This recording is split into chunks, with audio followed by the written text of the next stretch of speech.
The turkey was golden brown when my mother slammed the front door in my 8-year-old son's face. Tyler's little hand still clutched the homemade cranberry sauce he'd spent hours making for Grandma Carol. "You're not welcome at our family party," she screamed through the glass, her wedding ring catching the porch light as she twisted the deadbolt. Behind her, my father, Frank, stood silent, arms crossed, while my sister Brenda smirked from the dining room.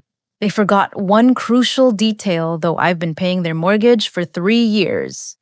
I sat in my Honda Civic for 10 minutes, hands gripping the steering wheel until my knuckles turned white.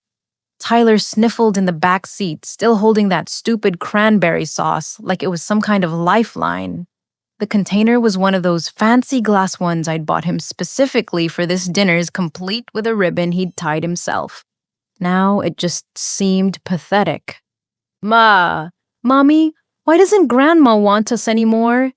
Tyler's voice cracked the way it always did when he was trying not to cry. At 8 years old, he shouldn't have to understand family rejection, but here we were. "Barm, I don't know, sweetheart," I whispered, because what else could I say that his Aunt Brenda had apparently poisoned our entire family against us, that the people who were supposed to love us unconditionally had just proven they didn't. I started the car and pulled away from the house I'd been supporting financially for 3 years. 3 years. The numbers started running through my head as I drove, and they made me sick. $2,400 every month for their mortgage, $400 for utilities, sometimes $600 for groceries when Dad claimed his disability check was late. I'd been bleeding money to keep them afloat ever since Frank hurt his back at the construction site. "Where are we going?" Tyler asked, finally setting the cranberry sauce on the seat beside him. "Home, baby. We're going home." But as I said it, I realized I didn't know where home was anymore. The little apartment Tyler and I shared suddenly felt empty and hollow. I'd been working 60-hour weeks as a healthcare facility manager, just to cover our expenses, plus theirs. I'd skipped vacations, driven a 10-year-old car, bought generic groceries, also my parents could keep their house. Tyler was quiet for the rest of the drive, but I could feel his confusion radiating from the back seat. This kid had spent every holiday at my parents' house since he was born. He'd helped Frank fix the back fence last summer, had sleepovers with Carol when I worked late shifts at the hospital. They'd been his primary family besides me, and now they'd just erased him. My phone buzzed as I pulled into our apartment complex. For a split second, hope fluttered in my chest. Maybe it was Mom calling to apologize, to explain that this was all some horrible misunderstanding. Instead, it was Mrs. Patterson, our elderly neighbor, who sometimes watched Tyler when my shifts ran long. "Ruthie, honey, I hope you don't mind me calling, but I saw something odd at your parents' place this week that I thought you should know about." I parked and helped Tyler out of the car, phone pressed to my ear. "What kind of odd?" Well, I was walking Buster past their house on Tuesday, and I saw that sister of yours loading boxes into a big moving truck. Had some young man helping her. Thing is, didn't you tell me she lived across town with her boyfriend?" My stomach dropped. "Yes, she does. Lives with Derek in that apartment complex near the mall." Well, she sure had a lot of stuff for someone who was just visiting. Looked like she was moving in, not out. I thanked Mrs. Patterson and hung up, my mind racing. Tyler had already gone inside and turned on the television, seeking comfort in cartoons. I stood in our parking lot, pieces of a puzzle starting to form in my head. Instead of going upstairs, I got back in the car. Tyler was safe with the TV for a few minutes, and I needed answers.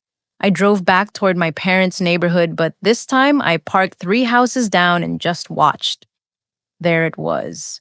Brenda's beat-up Toyota Camry in the driveway, and there, barely visible in the open garage, Derek's motorcycle, the one he'd bought with money from his business ventures that never seemed to make any actual profit. My hands shook as I pulled out my phone and opened the property records app I use for work. Sometimes healthcare facilities needed quick property information for patient transfers, so I'd gotten pretty good at navigating county databases. What I found made my blood run cold. My parents had refinanced their house 6 months ago, the house I'd been paying the mortgage on for 3 years. They'd pulled out $80,000 in equity, money that should have been protected by my payments, money that I'd essentially been building for them month after month while I scraped by to make sure Tyler had everything he needed. I screenshot everything and drove home in a daze. Tyler had fallen asleep on the couch, still in his good Thanksgiving clothes. I covered him with a blanket and sat at my kitchen table staring at those property records until my eyes burned. They'd been lying to me, all of them. While I'd been working myself to exhaustion to keep their house out of foreclosure, they'd been treating it like a personal ATM. And somehow, Brenda had wormed her way into living there while I footed the bills for her free housing. The worst part wasn't even the money, though. It was Tyler's face when that door slammed. It was the way my own mother had looked at her grandson like he was a stranger. It was the realization that everything I thought I knew about my family had been a carefully constructed lie. I opened my laptop and started going through 3 years of bank statements. If they wanted to play games with money, I needed to know exactly what game we were playing. At 2 in the morning, I was still awake, surrounded by printed bank statements and a legal pad covered in my calculations. Tyler had woken up once asking why we hadn't had turkey dinner, and I'd managed to make him a peanut butter sandwich while promising we'd have our own celebration tomorrow. Now he was sleeping peacefully in his bedroom while I discovered just how deep this betrayal went. 3 years and 4 months of payments, $122,400. I'd been sending money to people who apparently saw me as some kind of walking ATM, but it was worse than that, much worse. I'd started digging into their finances through every public record I could access. Frank's disability payments hadn't stopped when his back healed. I found medical records through my healthcare network connections that showed he'd been cleared for full duty 8 months ago. 8 months of continued disability fraud while I paid his bills. And Carol's part-time receptionist job. According to the state employment database, she'd been working 45 hours a week for 2 years. Full benefits, decent salary. More than enough to cover their basic expenses even without Frank's legitimate income. My phone buzzed with a Venmo notification. At 2 in the morning, someone was sending money. I opened the app out of curiosity and nearly dropped my phone. Frank had just received a $500 payment from someone named D Motors Biz with the note weekly delivery fee. Derek's motorcycle business, the one that supposedly never made money. The one my parents claimed was just Derek trying to find himself. I spent the next hour following digital breadcrumbs. Derek Motors was registered as a legitimate business, filing taxes and everything. Frank had been making regular deposits from this business for 18 months. Whatever they were delivering, it was profitable enough to pay my father $500 a week under the table. At 3 in the morning, I finally found the family group chat. Tyler had my mom's iPad password because she'd let him play games on it during our last visit 2 months ago. The device was still logged into her accounts. I felt guilty for about 30 seconds before I opened their family message thread. What I found there destroyed what was left of my heart. Months of messages, months of them laughing about my guilt money and calling me too stupid to figure it out. Screenshots of my own texts asking if they needed grocery money with their responses full of crying, laughing emojis. Brenda had nicknamed me Sister ATM, and they'd all thought it was hilarious. But the worst message was from 3 weeks ago. Brenda. Thanksgiving is the perfect time to cut her off. She's getting too clingy and asking too many questions. Derek thinks she might start wanting receipts or something. Carol. I feel bad about Tyler, though. Frank. Tyler will be fine. Kids adapt. We can't let Ruthie control our lives forever just because she throws money at us. Brenda. Exactly. We need to make it clear that her money comes with too many strings. Better to be poor and free than rich and controlled. Carol. Should we tell her gradually or just rip the Band-Aid off? Brenda. Band-Aid. Make it so embarrassing she won't want to come back. Derek says public humiliation works better than private rejection. They'd planned it. Every cruel word, every slammed door, every moment of Tyler's confusion and hurt had been orchestrated weeks in advance. My sister had been living in their house rent-free while I paid for her utilities and food. My parents had been treating my financial help like some kind of burden they needed to escape rather than the lifeline that had saved their home. I screenshot everything and sat in my kitchen crying until dawn. When Tyler woke up asking for breakfast, I made pancakes with a smile on my face and murder in my heart. He didn't need to know that his family was even more broken than he'd realized yesterday, but I was done being their victim. I called in sick to work and started making phone calls. The first call was to Jessica, my best friend since college, and now a divorce attorney with a practice that specialized in financial fraud cases. She answered on the second ring despite the early hour. Ruthie, what's wrong? You sound terrible. I told her everything. The payments, the refinance, the group chat, all of it. By the time I finished, Jessica was using the kind of language that would make sailors blush. Ruthie, what they've done isn't just morally wrong, it's potentially criminal. Financial elder abuse laws work both ways, you know. If they've been defrauding you by lying about their financial situation, that's a felony. But they're not elderly. No, but fraud is fraud, and if your father's been collecting disability while working, that's federal crime territory. How much documentation do you have? I looked at my kitchen table covered in evidence. All of it. 3 years worth. Jessica was quiet for a moment. Ruthie, I need you to listen to me carefully. Don't confront them yet. Don't tell anyone else what you found. We need to document everything properly and figure out your legal options. Can you come to my office this afternoon? After hanging up with Jessica, I made Tyler his favorite breakfast and tried to act normal. But inside, I was planning something that would make Thanksgiving dinner look like a friendly disagreement. They'd forgotten who they were dealing with. I managed a healthcare facility with a $4 million annual budget.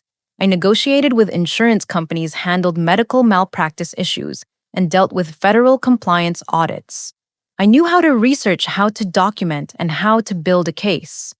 More importantly, I knew how to fight. Jessica's law office occupied the 15th floor of a downtown building with floor-to-ceiling windows that made the whole city look small and manageable. I'd arranged for Tyler to spend the afternoon with Mrs. Patterson, who'd been horrified to learn about our Thanksgiving disaster and eager to help however she could. Jessica spread my documents across her conference table like she was preparing for war.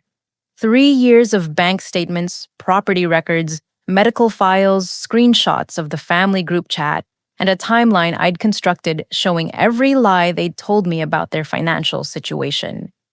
This is actually worse than I thought, she said, adjusting her reading glasses. Ruthie, you've been the victim of a systematic fraud operation. Look at this pattern. She pointed to the dates when I'd increased my monthly payments to them. Each increase had coincided with one of their sob stories. Frank's back getting worse, Carol's hours being cut, emergency car repairs, holiday expenses they couldn't afford. Every time you upped your contributions, they were actually improving their financial situation. Your dad started working for Derek's business the same month you added grocery money to your payments. Your mom got promoted to full-time with benefits the week after you started covering their utilities. I felt sick. So they were double-dipping, triple-dipping, disability fraud, employment fraud with you, and tax evasion on your dad's cash payments. Derek's business is probably a money laundering operation too, based on these payment patterns. Jessica's assistant knocked and entered with a stack of papers. I ran those searches you requested. Derek Morrison has quite a history.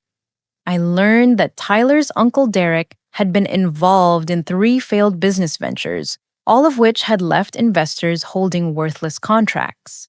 The motorcycle business was his latest scheme, and it was funded primarily by family investors who'd provided collateral against their homes. Ruthie, your parents didn't just refinance to get cash. They used their house as collateral for Derek's business loans.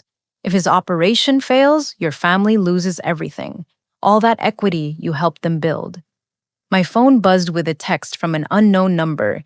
We need to talk. This is Madison, Derek's ex. Mrs. Patterson gave me your number. There are things about Derek you need to know.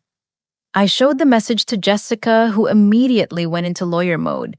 Don't respond yet. Let's call her from here on speaker and record everything legally. Madison agreed to come to the office within an hour. While we waited, Jessica explained my legal options. I could file criminal charges for the fraud. I could sue for restitution. I could report Frank's disability fraud to federal authorities. I could expose Derek's business to financial crimes investigators. But Ruthie, once we start this process, there's no going back. Your relationship with your family will be permanently destroyed. I thought about Tyler's tear-streaked face yesterday, about months of him asking why Aunt Brenda never wanted to play with him anymore, about my parents treating their grandson like an inconvenience while profiting from his mother's love. It's already destroyed. They just didn't bother telling me until yesterday. Madison arrived looking nervous and angry in equal measure. She was younger than I'd expected, maybe 25, with purple streaks in her hair and the kind of tired eyes that come from surviving something traumatic. Derek is dangerous, she started without preamble. Not physically, but financially. He ruins people, and he's been using your family to do it.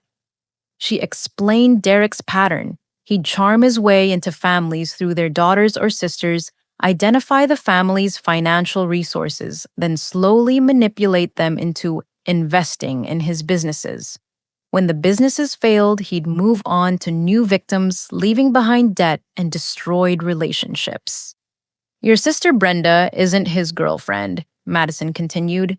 She's his business partner. They've been running this scam on your family for over a year. The room went dead quiet. What do you mean, business partner?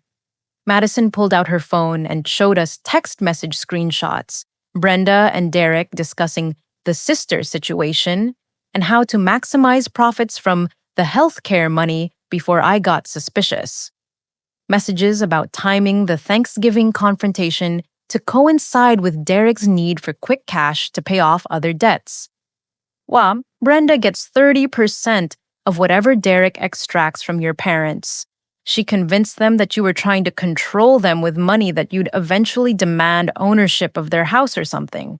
She told them you were getting too successful and forgetting where you came from. I stared at the messages, feeling something cold and hard settle in my chest. My sister hadn't just participated in stealing from me. She'd orchestrated it. She'd turned my own generosity into a weapon against me and convinced our parents to hate me for helping them. But Madison wasn't finished. There's something else.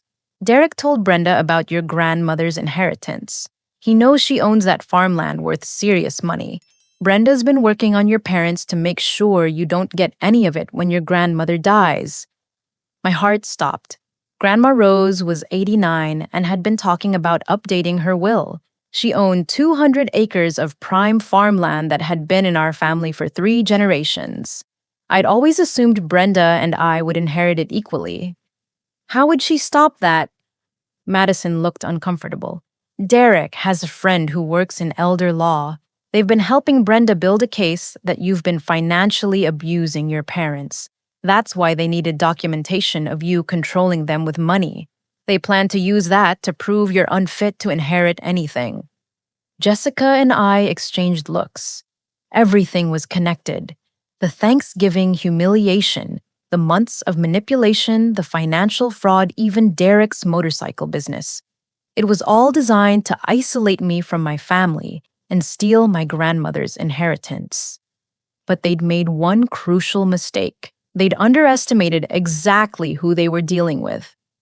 Madison, I said quietly, would you be willing to testify to all of this in court? She nodded without hesitation. Derek destroyed my credit, my relationship with my family, and nearly got me evicted. I've been waiting for someone brave enough to take him down. I looked at Jessica. File everything. Criminal charges, civil suits, fraud reports, all of it. Ruthie, are you sure this will get very ugly very fast? I thought about Tyler sleeping peacefully last night while I discovered the depths of my family's betrayal. I thought about him asking why Grandma didn't want us anymore.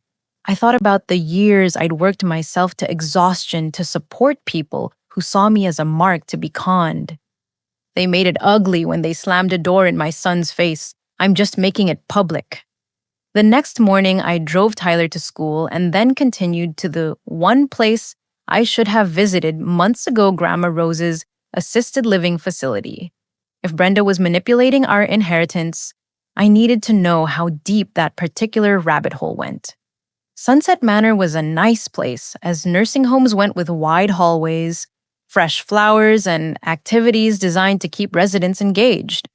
I'd been sending Rose flowers and cards regularly, but I hadn't visited in person for 3 months because of my work schedule. Now I realize that gap might have been exactly what Brenda needed. Rose was in the sunroom working on a crossword puzzle and looking frailer than I'd seen her last Christmas. But her eyes were still sharp and they lit up when she saw me walking toward her. Ruthie, oh honey, I've been trying to reach you for weeks. Where have you been? I sat down beside her, confused. Trying to reach me, Grandma. I never got any messages. Her expression shifted from joy to concern. I've left messages with your parents at least 5 times asking them to have you call me. Brenda said you were too busy with your career to visit, but I wanted to talk to you about the will updates. My stomach clenched. What will updates? Well, Brenda's been helping me with some legal paperwork. She found this lawyer who specializes in family estate planning, and he's been reviewing my assets to make sure everything's distributed fairly when I pass. What kind of lawyer? Rose looked embarrassed. I'm not sure I remember his name. Brenda handles all that complicated stuff. She says it's too stressful for someone my age to worry about legal details. I felt sick. Grandma, what did this lawyer recommend? Well, he reviewed the family situation and suggested that since you're doing so well financially, and since Brenda and your parents need more help, maybe the inheritance should reflect those different circumstances. Different how? Rose pulled a folder from beside her chair. Inside were documents I recognized as will modification forms. My name had been crossed out in several places with Brenda's name written in the margins. When Brenda explained that you've been too busy to help with family responsibilities and that you probably don't need the farmland since you make so much money at the hospital, she said it would be more fair to leave everything to her since she's been taking care of your parents. I stared at the paper's hands, shaking. Every paragraph had been modified to reduce my inheritance to nearly nothing while maximizing Brenda's share. The 200 acres of farmland worth about $800,000 would go entirely to Brenda in recognition of her family caretaking responsibilities. Grandma, did Brenda tell you I've been paying Mom and Dad's mortgage for 3 years? Rose looked confused. Paying their mortgage? Honey, they told me you barely stay in touch anymore. Brenda said you send a card at Christmas, but that's about it. I spent the next hour explaining everything to Rose while she grew angrier and more horrified. When I showed her the screenshots of the family group chat, she actually cursed, which I'd never heard her do in 32 years. That manipulative little snake, she muttered. I trusted her because I thought she was helping the family stay together. Grandma, we need to undo these will changes before it's too late. Rose was already reaching for her phone. I'm calling my real lawyer, the one I've used for 20 years, not this friend of Brenda's who convinced me to sign papers I didn't fully understand. While Rose made her calls, I stepped outside and called Jessica with updates. She listened without interrupting, but I could hear her typing notes frantically. Ruthie, this is elder abuse now. Brenda has been manipulating a vulnerable adult to change legal documents under false pretenses. The penalties for this are severe. How severe? Prison time severe, especially combined with the fraud charges and Derek's money laundering operation. Your sister could be looking at 5 to 10 years if we can prove everything. When I returned to Rose's room, she was finishing up with her lawyer. Mr. Henderson will be here this afternoon with papers to reverse all the changes Brenda made. He says what she did constitutes legal fraud since she provided false information to convince me to change my will. But Rose wasn't finished. She had that look in her eye that I remembered from childhood when she discovered one of us grandchildren had been lying about broken vases or missing cookies. Ruthie, I want you to call your parents and that sister of yours. Tell them I'm having a family meeting tomorrow at 2 o'clock to discuss the will. Don't tell them what we discovered. I want to see how far they'll take this lie when they think they're still getting away with it. I hesitated. Grandma, they might not come if they know I'll be there. Rose smiled in a way that reminded me she'd raised 4 children through the Great Depression and 2 world wars.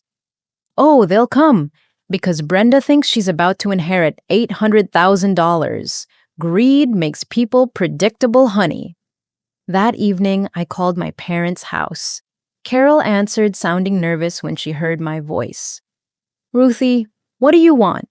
We told you yesterday that we need space. This isn't about me, Mom. Grandma Rose wants a family meeting tomorrow to discuss her will. She specifically requested that everyone be there, including Brenda and Derek. There was a long pause, then muffled conversation in the background. Finally, Carol came back on the line. What time? 2 o'clock at Sunset Manor. She says it's important estate planning business that can't wait. After I hung up, I called Tyler's babysitter and arranged for him to spend tomorrow afternoon at the movies. Whatever was going to happen at that family meeting, my 8-year-old didn't need to witness it. Jessica agreed to attend as my legal representation disguised as a friend providing emotional support. Rose's lawyer would be there officially to witness any statements the family made about their inheritance expectations. I spent that night preparing for what might be the last conversation I'd ever have with my parents and sister. By tomorrow evening, either we'd find a way to rebuild our family relationships on honest ground, or I'd be filing criminal charges against people I'd loved my entire life. But as I tucked Tyler into bed and he asked again why Grandma and Grandpa didn't want to see us anymore, I realized the choice had already been made. They'd chosen money over family lies, over truth, and greed over love. Tomorrow, they'd find out that choices have consequences. The family meeting felt like a tribunal. Grandma Rose had arranged the conference room at Sunset Manor with military precision. She sat at the head of the table with her lawyer, Mr. Henderson, on one side and me on the other. Jessica sat quietly in the corner, introduced as my friend, but ready to take notes for legal proceedings. My parents arrived first, looking uncomfortable but hopeful. Carol kept glancing at the official-looking documents spread across the table, while Frank maintained his usual stoic expression. They dressed nicely for the occasion, probably expecting to hear good news about their inheritance prospects. Brenda and Derek arrived 10 minutes late, which I realized was probably calculated to make a dramatic entrance. Brenda wore a black dress that looked expensive, definitely more than someone unemployed should be able to afford. Derek swaggered in, wearing a leather jacket and designer jeans, looking like he owned the place. Sorry, we're late," Brenda said, not sounding sorry at all. Traffic was crazy. Rose gestured for everyone to sit. Thank you all for coming. As you know, I've been reviewing my estate planning with legal counsel, and there are some important matters we need to discuss as a family. Derek leaned back in his chair, radiating confidence. We appreciate you including us in this process, Mrs. Rose. Family financial planning should definitely involve everyone who will be affected. I watched my parents nod along, and the sight made me sick. They were all sitting there like vultures circling a dying animal, completely comfortable with cutting me out of my own family inheritance. Before we discuss my final decisions, Rose continued, I'd like each of you to share your understanding of the current family situation, specifically how you feel the inheritance should be distributed and why. Brenda jumped in immediately. Well, Grandma, I think it's obvious that the inheritance should reflect who's actually been taking care of family responsibilities. Ruthie's been so focused on her career that she's basically abandoned everyone. Meanwhile, I've been helping mom and dad with daily life, making sure their bills get paid, grocery, shopping, house, maintenance, all that stuff. Frank nodded. Brenda's been a real blessing. She's over at the house almost every day helping with whatever we need. Carol added. And Ruthie? Well, we hardly see her anymore. She's always working or too busy with Tyler's activities. We understand she's successful and everything, but family should come first. I watched this performance with fascination and horror. They were sitting 5 feet away from me, describing my abandonment of family responsibilities, while I'd been financially supporting them for 3 years. The audacity was breathtaking. Derek spoke up. I've been trying to help out too, providing employment opportunities for Frank and generally supporting the family unit. It seems like the inheritance should go to people who will use it to keep helping everyone, not someone who's already financially secure. Rose turned to me. Ruthie, do you have any thoughts on this? I looked around the table at these people I'd loved and supported for most of my life. I think actions speak louder than words, Grandma, and I think you should know exactly what actions have been taking place in this family. Rose nodded and opened her folder. Before I finalize any inheritance decisions, I wanted to share some information that's come to my attention recently. She pulled out copies of my bank statements showing 3 years of mortgage payments to my parents, then the property records showing their refinancing, then screenshots of the family group chat where they'd mocked my guilt money. The room went dead silent. It seems, Rose continued, that while some family members have been claiming financial responsibility for others, the actual financial records tell a very different story. Brenda's face had gone white. Carol looked like she might vomit. Frank stared at the documents like they were written in a foreign language. Derek tried to recover first. Mrs. Rose, I think there's been some misunderstanding. Those documents don't show the full picture of family relationships. Oh, I think they show the picture quite clearly, Rose replied. For instance, they show that Brenda has been living rent-free in her parents' home while her sister pays all the bills. They show that Frank has been collecting disability payments while working cash jobs. They show that everyone in this family except Ruthie has been committing various forms of fraud. Jessica stood up and introduced herself properly. I'm Jessica Martinez, Mrs. Turner's legal counsel. We've been investigating these financial irregularities for the past week, and we've uncovered evidence of systematic fraud, elder abuse, and money laundering. Derek shot to his feet. This is harassment. We don't have to listen to this. Oh, actually, you do, Mr. Henderson said calmly, because Mrs. Rose has asked me to witness your statements today before she makes her final will decisions. And several of those statements constitute admissions of criminal behavior. Brenda finally found her voice. Ruthie, you can't be serious about this. We're family. I corrected. We were family, right up until you decided to slam a door in my son's face after stealing 3 years of my life. Carol started crying. We didn't mean for it to go this far. Brenda said you wouldn't mind helping out since you make good money. Helping out? I stood up, papers scattered in front of me. Mom, I've given you over $120,000. I've worked 60-hour weeks to keep your house out of foreclosure while you lived better than I did. And the entire time you were making fun of me in group chats and planning to steal my inheritance. Frank finally spoke. Ruthie, we appreciate everything you've done, but you can't control people with money. I wasn't controlling anyone, I was loving you. I was sacrificing my own financial security to protect yours, and you turned it into some kind of twisted power game. Derek tried one more manipulation. Look, everyone's emotions are running high. Maybe we should all take a step back and remember that family is more important than money. I laughed, and it sounded bitter even to me. You're absolutely right, Derek. Family is more important than money. That's why I'm not going to let you steal my grandmother's inheritance to fund your next scam.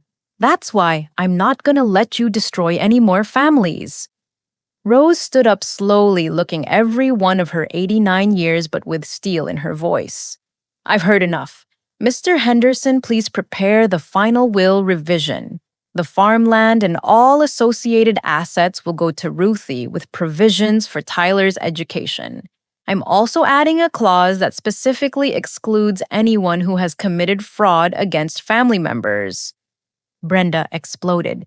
This is insane. You can't just believe everything she says. Whoa, I believe bank records, Rose replied. I believe text messages. I believe 3 years of documented evidence. And I believe that if you were willing to lie to me about this, you'd lie to me about anything.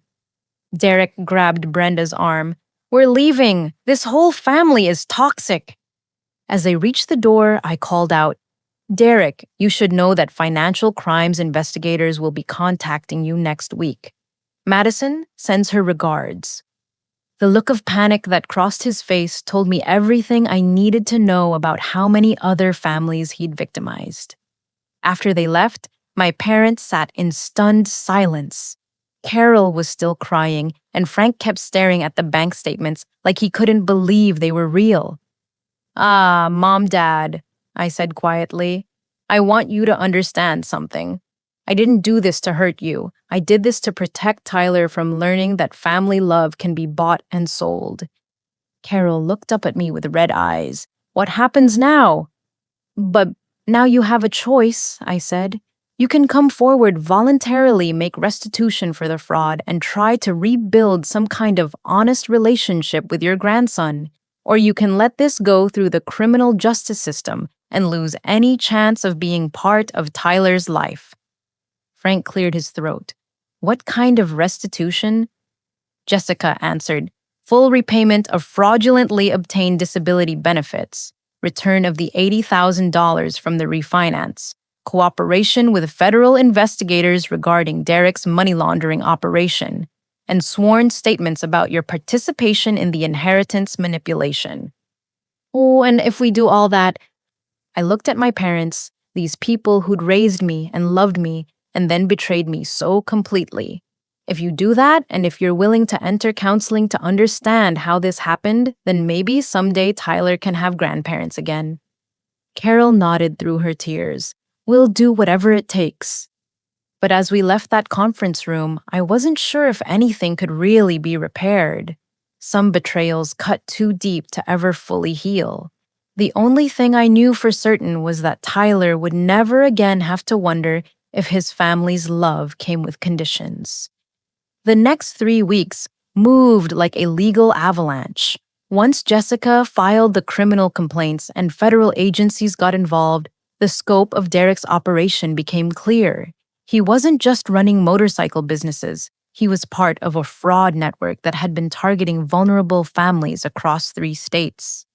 I sat in my car outside Tyler's school waiting for pickup time and reading text updates from various investigators. Derek's business had defrauded families out of over $500,000. My parents' case had become the key to unraveling the entire operation because we had the most complete documentation. Tyler bounded out of school with his usual energy backpack flying and shoelaces untied. As he climbed into the car, he chattered about his day, his art project, his friend Connor's birthday party invitation. Normal 8-year-old concerns that made my heart ache with relief. "Oh, Mom, Mrs. Hamilton wants to know if you can come to parent conferences next week." "Yeah, of course, sweetie. Is everything okay at school?" Tyler buckled his seatbelt and considered the question seriously. I told her about Thanksgiving and how Grandma got mad at us. She said sometimes grown-ups make bad choices when they're scared or confused. Mrs. Hamilton had been Tyler's teacher for 2 months, and she'd already proven herself to be wise beyond her education training. I made a mental note to thank her for helping Tyler process this mess without scarring him permanently. "What did you think about what Mrs. Hamilton said?" "Oh, I think maybe Grandma was scared you'd stop helping them if they were mean to you. But that doesn't make sense, because you helped them even when they were mean." From the mouths of babes, my 8-year-old had figured out the emotional logic that had escaped 3 adults. My phone rang as we pulled into our apartment complex. It was Jessica with updates that would change everything. Ruthie Derek just took a plea deal. He's giving up everyone in his network to avoid federal racketeering charges. That includes full testimony about Brenda's involvement and your parents' participation in the disability fraud. I parked and helped Tyler out while staying on the phone. What does that mean for mom and dad? It means they're going to be charged whether they cooperate or not. Derek's testimony is enough to convict them, but if they cooperate now, they might avoid prison time. Tyler ran ahead to unlock our apartment door while I processed this information. My parents were going to be arrested. The people who'd raised me, who taught me to ride a bike and helped me with homework, were going to be handcuffed and fingerprinted because they'd gotten greedy and stupid. There's more Ruthie. The investigation found 2 other families Derek had targeted using the same pattern. He finds a successful family member, then turns the family against them while extracting money. In both other cases, the families lost their homes when Derek's businesses collapsed. I sank onto my couch while Tyler went to his room to change clothes. So we would have lost everything eventually anyway. Everything. The house, the refinance money, probably your parents' retirement savings. Derek's businesses are designed to fail after extracting maximum cash from investors. Your family was maybe 6 months away from financial ruin. That evening, I had to make the hardest phone call of my life. Carol answered on the 3rd ring, sounding exhausted. Mom, Derek took a plea deal. He's testifying against everyone involved in his fraud network. Silence, then a shaky breath. What does that mean for us? It means you and Dad are going to be arrested whether you cooperate or not. But Jessica says if you turn yourselves in and provide full cooperation, you might avoid prison. More silence. Finally, Ruthie, I need you to know that we never meant for it to get this bad. Brenda convinced us that you were trying to control us, that we needed to break free before you took over our lives completely. Mom, I was never trying to control you. I was trying to save you. I know that now. When the investigators showed us how Derek's other victims lost everything, I realized how close we came to losing the house anyway. I heard Frank's voice in the background, then Carol came back on the line. We want to cooperate. We'll turn ourselves in tomorrow and tell them everything we know about Derek and Brenda's operation. What about Brenda? Have you talked to her? Carol's voice broke. She won't return our calls. Derek abandoned her when he got arrested, and she's been hiding out somewhere. I think she's planning to run. After we hung up, I sat Tyler down for the conversation I'd been dreading. Sweetie Grandma and Grandpa made some very serious mistakes with money, and they're gonna have to face consequences for those mistakes. Tyler listened gravely as I explained that his grandparents might have to go to jail for lying to the government and taking money they weren't supposed to have. I tried to keep it age-appropriate while being honest about what was happening. Will I ever see them again? He asked. Maybe. If they learn from their mistakes and show that they're sorry and want to do better, then maybe someday we can have a relationship with them again. What about Aunt Brenda? I thought about my sister who was probably in a motel room somewhere, realizing that her greed had destroyed our entire family. I don't know, baby. Aunt Brenda made the worst choices of anyone, and she might not be able to fix the damage she caused. Tyler hugged me tight. I'm sorry our family got broken, Mommy. I'm sorry too. But you know what? Sometimes broken things can be fixed even stronger than before. And sometimes we find out that our real family is bigger than we thought. The next day, my parents turned themselves in to federal authorities. The local news covered it as part of the larger fraud investigation, with Derek's mugshot prominently displayed and references to a multi-state scam targeting family resources.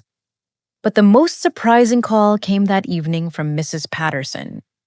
Ruthie, dear, I hope you don't mind, but I've been talking to some of the other neighbors about what happened to you and Tyler. We'd like to invite you both to Thanksgiving dinner on Sunday, a proper Thanksgiving with people who appreciate you. When Sunday came, Tyler and I walked 3 doors down to Mrs. Patterson's apartment, carrying the cranberry sauce Tyler had made fresh that morning. Her living room was full of neighbors I'd barely spoken to before Mr. and Mrs. Chen from upstairs, the young couple with twins from Building B, the college student who always held doors open, the retired teacher who walked her dog past our window every morning. As we shared food and stories, Tyler laughed more than he had in months. These people knew us as neighbors, as the single mom who helped jumpstart cars in winter, and the kid who always said hello politely. They didn't see us as sources of money or targets for manipulation. They saw us as human beings worthy of kindness simply because we existed. After dinner, as Tyler played board games with the other children, Mrs. Patterson pulled me aside. Ruthie, I want you to know that what your family did to you and that boy was wrong. But I also want you to know that you're not alone.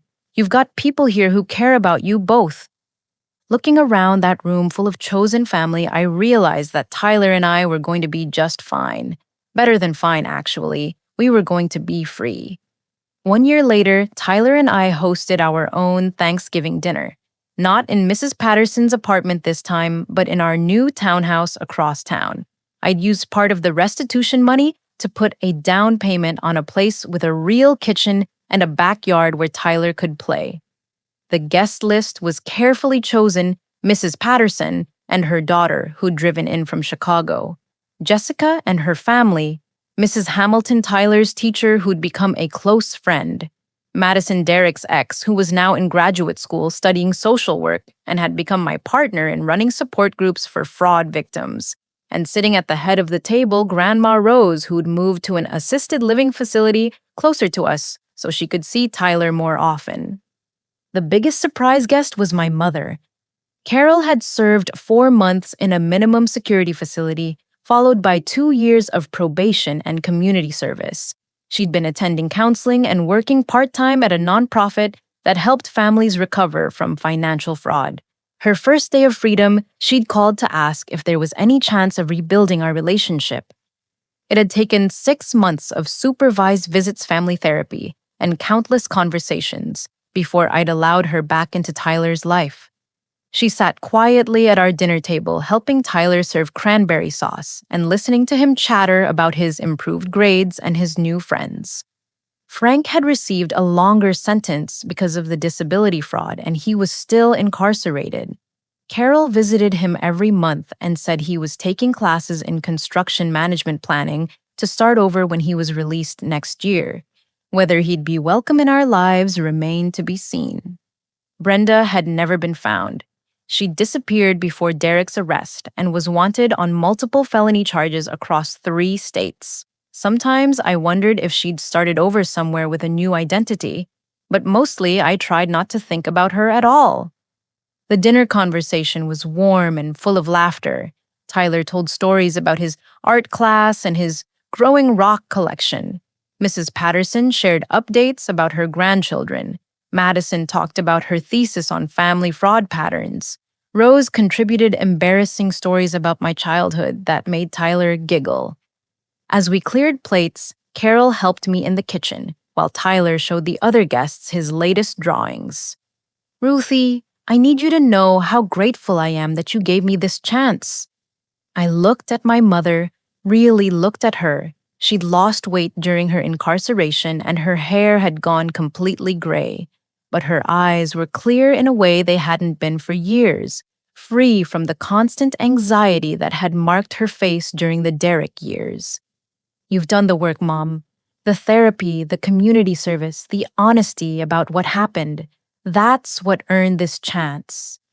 I still can't believe how completely I lost my way. When I think about what we put Tyler through, what matters is that you found your way back, and that Tyler can see that grown-ups can make terrible mistakes and still change.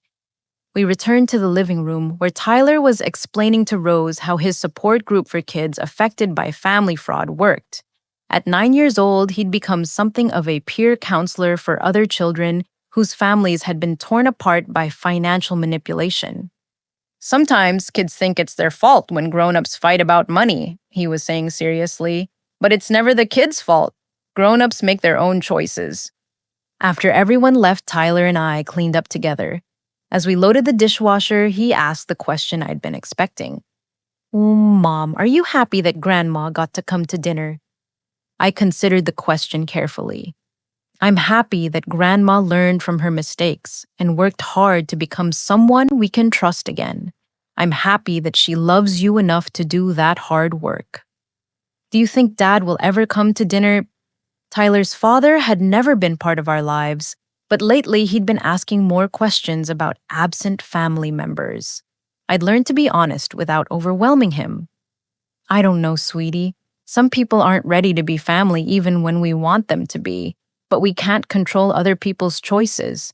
We can only control our own. Tyler nodded sagely. That's what Mrs. Madison says too. She says we get to choose who gets to be in our real family.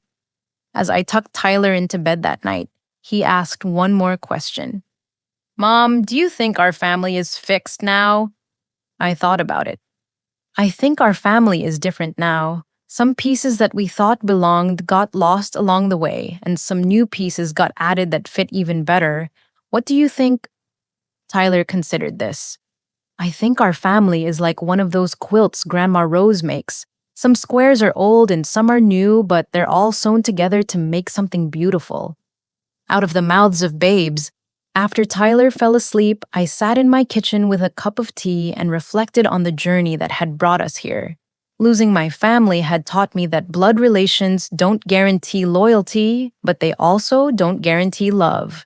Real family consists of people who choose to support each other, protect each other, and grow together through both joy and hardship. Tyler had learned that he never had to earn love through sacrifice, that his worth wasn't measured by how much inconvenience others were willing to tolerate from him. He'd learned that some people would try to take advantage of kindness, but that didn't mean kindness was wrong. I'd learned that sometimes the greatest act of love is refusing to enable someone's destructive behavior, that protecting yourself and your child from manipulation isn't selfish, it's necessary. That chosen family can be just as meaningful as biological family, sometimes more so. The support group Madison and I ran had helped dozens of families recover from financial fraud and emotional manipulation. We'd learned that these crimes rarely happen in isolation. They're usually part of larger patterns of family dysfunction and abuse. But we'd also learned that families can heal when members are willing to face truth and do the hard work of change. As I prepared for bed, I thought about next year's Thanksgiving. Tyler had already started planning the menu, insisting we needed both cranberry sauce and cranberry bread because variety is important. I suspected our guest list would grow again, including more neighbors, more chosen family, maybe even Frank, if he proved worthy of Tyler's trust. The one thing I knew for certain was that Tyler would grow up understanding the difference between conditional and unconditional love. He'd know that real family doesn't keep score, doesn't manipulate through guilt, and doesn't slam doors on children holding homemade cranberry sauce. Sometimes the best thing that can happen to a family is losing the members who were toxic all along. Sometimes broken families heal stronger in the places where they were shattered. And sometimes the family you choose is infinitely more valuable than the family you were given. Looking back, I realized that the worst Thanksgiving of my life had led to the best year of my life.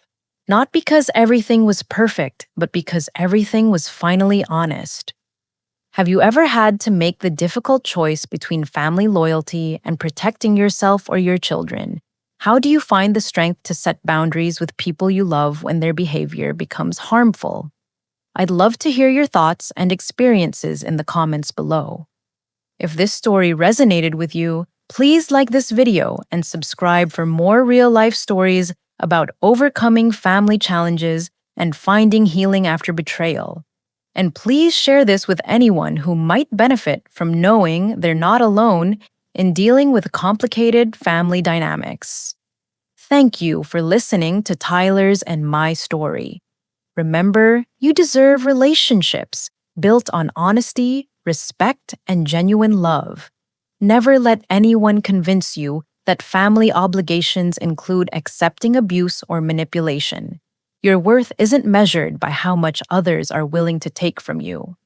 Until next time, choose your family wisely and love yourself fiercely.